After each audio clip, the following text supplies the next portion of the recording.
Gearing up for PvP, 5 big changes to PvP and Wrath. Classic. Maybe there'll be something of value. Here, let's watch. That really expanded on so many classes' ability to succeed in PvP, adding valuable defensive, offensive, and mobility spells, as well as all new modes, battlegrounds, and arenas. Whether you're new to Wrath's PvP systems or a veteran, there are so many Or a veteran. Yeah, I'm a noob. Okay. great reasons to be getting into it. Welcome all, my name is Will E. Today, I'm going to go over 5 of the biggest changes that will be coming to PvP content in Wrath Classic. First up, I want to talk you through PvP gearing, as it can... Hold on, before I even watch, I wonder, like, Wintergrasp is going to be one of them for sure, right? Because Wintergrasp is like the one big difference they're doing. It's not going to be like a zone, you're going to like queue for it, but it's like a hybrid system where you can only queue for it at certain times. It'll be interesting. New PvP gearing options. Huh, okay. Can seem a little daunting when you go to check the vendors, and there's about 3 or 4 of them, and they all have different items on them. I should mention that PvP tokens earned from battlegrounds are no longer important for buying gear. These have now been moved to a currency tab under your character. Okay, so the video is talking about changes from TBC to Wrath. Like if you're a TBC player, how it's gonna work in Wrath. I thought it was like Wrath Classic versus original Wrath in terms of changes. So I misread the title a bit. But I think it's like, what's new in Wrath? And can be turned in for honor from a new vendor, installment, or Orgrimmar.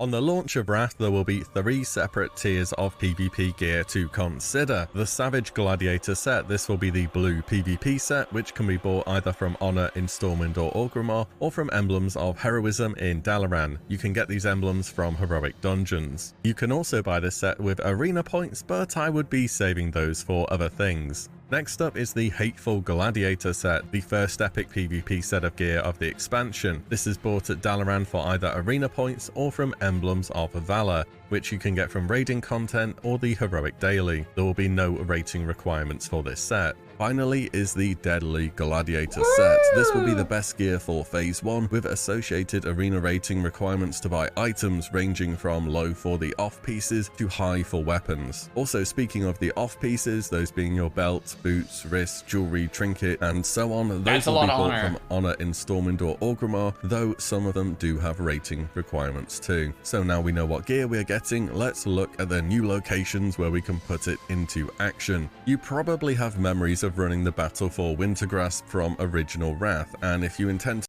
Someone in the chat said ugly sets. As much as I love Wrath, and I'm so excited, I have to agree that the Season 5 sets of gear are not very pretty. The Season 5 gear sets are some of my least favorite in the game. As much as I love Wrath Season 5, I'm excited. I just got to put that out there. In terms of pure aesthetics, pure looks, the sets, actually, maybe I would even say the sets of Wrath Season 5, 6, 7, and 8 are just not as good as TBC or Kata, or like I just feel like there's actually some of my least favorite sets in terms of looks for mages at least. So yeah. And yo, thanks for the prime from Kimpa. Appreciate it, man. To make new ones, Classic has a slightly revamped version that should still give you that huge scale PvP experience you are after, because Wintergrasp has changed a little. It's still a 120 versus 120, wow, that's more but now people it's treated than I as thought. a cross-server battleground instead of an open world one, though you will still queue from being active in the zone or from an NPC in Dalaran shortly before combat begins. As for the battle itself, not much has changed there. Siege vehicles made at various outposts I'm throughout actually the zone excited to attack defensive points. As much as I didn't like Wintergrasp necessarily, and like I don't like large scale PvP necessarily, I'm actually excited to play some Wintergrasp just because it's been so long. And like, dude, if I get a good vantage point as a frost mage and just spam blizzard people down, like I actually think it'll be a really fun time. But it's not gonna have like a ton of play value. I'll probably do it like 5-10 times and then be bored of it, but I'm still looking forward to trying it out. The defenders themselves have the high ground advantage and turrets at their disposal, and the battle will last 30 minutes. If the attackers successfully destroy the outer defenses and capture the relic, they will be declared the winner. If they do not, the defenders will win. If you're in an instance of Wintergrasp that wins, you will be conferred a new buff called the Essence of Wintergrasp until the following battle. If any player on your realm has this buff active, your entire faction will have access to the rewards from Wintergrasp, including Stonekeeper shard vendors, elemental farming spots, and of course the raid, the Vault of Archivon. This means that it's possible for both factions to have access to Vault of Archivon at the same time, but they will be instanced apart so not to cause problems with the guards. Expect large-scale chaotic PvP with loads happening at once, and I wouldn't be surprised if on the majority of servers both factions do have access to the Wintergrasp rewards the majority of the time too.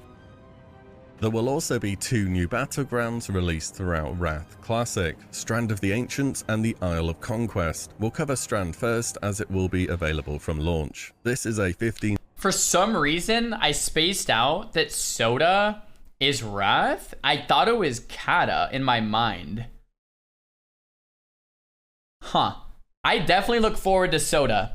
I definitely do. Like, it's probably one of my least favorite overall battlegrounds.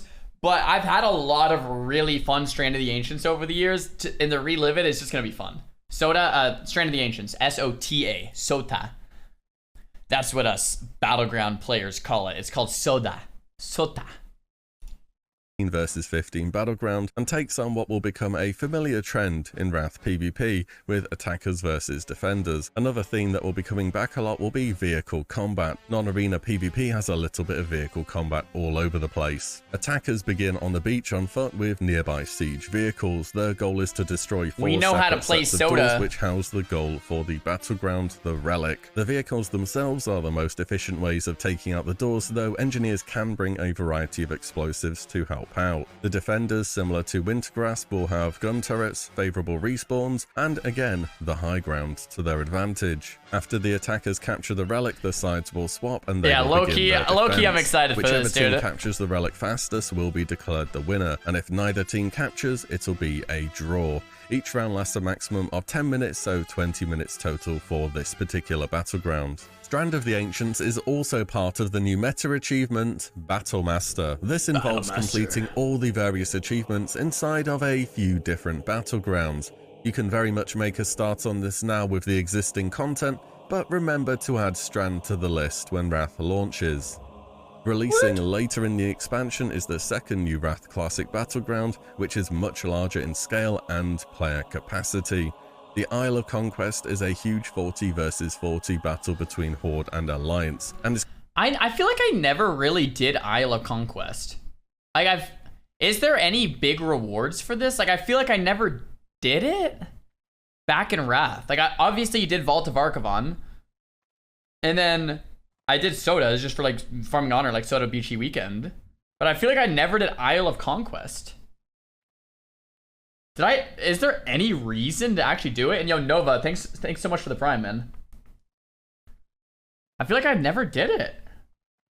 It's quite familiar to how objectives in Alterac Valley work, with plenty of side capture objectives that will allow players to gain resources and control various siege vehicles, such as siege engines, glaive throwers, and even manning the big guns on an airship. These vehicles are used to break down one of the outer gates and expose the enemy keep. If your faction defeats the enemy general, you will be declared the winning side. I guess I did, but just not very much. If not, the first side to reach 0 reinforcements remaining will lose. Expect a lot of skirmishes along the side to control vehicles, or maybe everyone will just throw the flag I don't know. in the middle I didn't like it. I may have been guilty of doing this. There's plenty more Wrath Classic content on the way, so do remember to subscribe so you don't miss out on future uploads. There are also 2 new arenas that are added in Wrath of the Lich King to expand the pool of available content. First up, the Dalaran sewers, which are even visible from inside the actual subzone sewer inside that's sick. Dalaran. I never knew that. This close quarters arena has players starting inside 2 drain pipes opposite from one another. We know about the get sewers. Catapulted out if you wait around for too long. Unlike later versions of Dalaran sewers, there are no stairs at the side of the arenas where the boxes are located, which makes classes with knockbacks particularly strong here. gear. In fact, apart from the boxes and the 2 levels of the arena, the only other source of line of sight is the central drain that will knock players back when it activates. And if you thought Dalaran Sewers was close quarters PvP, well then let me tell you about the other new arena, the Ring of Valor. Wait, Ring of Valor was Wrath? What? Wait, I thought it was Kata. Am I trolling? What? Oh man, I actually don't know how to feel about this. I thought it was Kata for sure. I gotta be trolling. This was actually, yeah, this map wasn't good. This map wasn't good, and it's gonna be frustrating to play on. But like, I don't know, I guess it is what it is. Like, jeez. Yeah, TSG on this map, you just start right next to another TSG. It's like, okay, cool. I need some distance. These pillars go up here, guys, on the left and right side. And then these go up and down too. And then these spawn fire. It's just like, this map, whoever thought of this is a maniac. Unreal.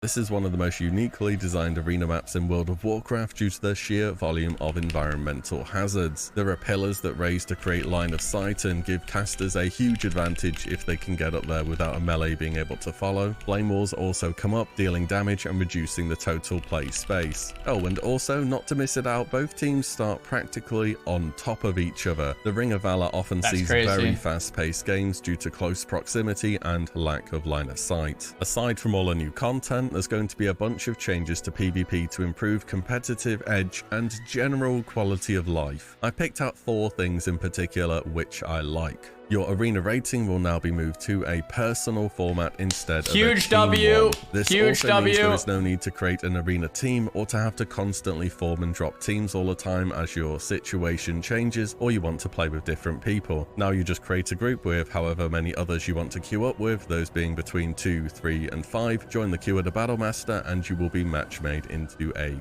It does say at an arena Battlemaster, so it might be where you can't queue... maybe only battlegrounds you can queue from afar. Like, you might actually have to be an arena Battlemaster for arenas, which is fine. I'm fine. I'm totally fine with that. Game. Next is the removal of Heartbeat Resist from Wrath of the Lich King Arena. This has been a feature of PvP since... Alright, first things first. This guy is just spamming mindfully on the dummy. We gotta get out of here. Second, Heartbeat Resist mechanics have been removed. There is a mechanic in place on crowd control effects that does a periodic check while a CC is active to see if the effect resists and ends early. In Wrath of the Lich King, this check does not start to occur until several seconds into CC's duration. So in PvP settings, this had a relatively small chance to occur, but it was very impactful when it did. After receiving feedback on this mechanic over the course of Classic and BC, we've decided to make a small adjustment and completely remove this chance in Arena. That's great! Wait, that's really good! That's really, really good! Classic has existed. And in short, what Heartbeat Resist means is that certain crowd control effects will do temporary checks on whether they will be resisted and end early. You know when you fear someone and it just kind of breaks after 2 seconds for no apparent reason? That's a Heartbeat Resist. In original Wrath, there was a grace period before Heartbeat would be applied. For Wrath Classic, however, it will no longer be present in the arena. That's so good. When you land a CC, you know it's going to stick. Another change from original Wrath is the removal of certain engineering items from Arena, most notably the Nitro Boost Tinker. These grant you a temporary huge speed boost that could win a game, or just as easily backfire and lose you it. Later in Wrath, these were disabled in Arena, and for Classic, it will be this way from launch.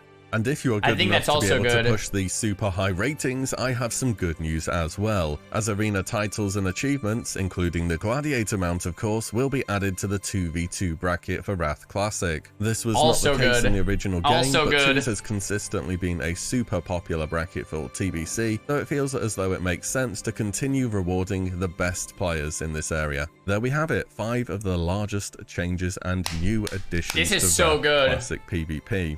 So whether it's aiming for Gladiator or just wanting to take part in a chaotic 120 versus 120 Wintergrasp, Wrath PvP has a loads to look forwards to across the board. We hope you enjoyed this video, subscribe for more Wrath Classic content, and we'll see you in Azeroth very soon. Pog, dude. Those are really good. Okay, so a couple things that I actually learned from this video. I'm actually kind of embarrassed to say. I didn't know Ring of Valor was Wrath. I thought it was Kata. I don't know. Ring of Valor being in the game, that's like a lot to think about. The next thing, Soda, once again, Strand of the Ancients. I, for some reason, didn't think it was Wrath either, but like I should have known that. Guess I just didn't think about it. I thought Strand of the Ancients was Kata for some reason too. So Strand of the Ancients I'm excited for. I'm excited, kind of excited for Ring of Valor. I'm excited to play it, but I feel like it's gonna be more annoying the longer I play, I think. And then Wintergrasp, same kind of thing. I'm excited to do it a couple times, but I think it'll get boring. But I'm actually excited to do Wintergrasp a couple times first. New arenas, new battlegrounds, Wintergrasp rework, the gearing options, and I think all of the arena system changes are good. All of them.